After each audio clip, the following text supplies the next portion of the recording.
தூத்துக்குடி மாவட்டத்தில் தாது மணல் கொள்ளை தொடர்பாக விசாரணைக்கு தமிழக அரசு உத்தரவிட்டுள்ளது. விசாரணை முடியும் வரை தாது மணல் வெட்டி எடுக்க தடை விதிக்கப்பட்டுள்ளது.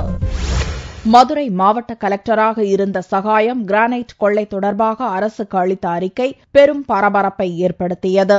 இந்நிலையில் தூத்துக்குடி மாவட்டத்தில் 6 இடங்களில் கனிம வளங்கள் வெட்டி எடுக்க வழங்கப்பட்டுள்ள அனுமதியின் பேரில் ஏராளமான கனிம வளம் கொள்ளையடிக்கப்பட்டிருப்பது தற்போது தெரியவந்துள்ளது. இதுகுறித்து தூத்துக்குடி கலெக்டராக இருந்த ஆஷிஸ் அம்மாவட்டத்தில் 4,91,208 கனமீட்டர் அளவுக்கு தாது மணல் கொள்ளை போயிருப்பதாக அரசுக்கு அறிக்கை அளித்துள்ளார். இது தொடர்பாக புவியியல் மற்றும் சுரங்கத்துறை கமிஷனர் தமிழக அரசுக்கு அனுப்பிய கடிதத்தில் கனிம வள திருட்டு குறித்து ஆராய குழு அமைக்கும்படி பரிந்துரைத்தார்.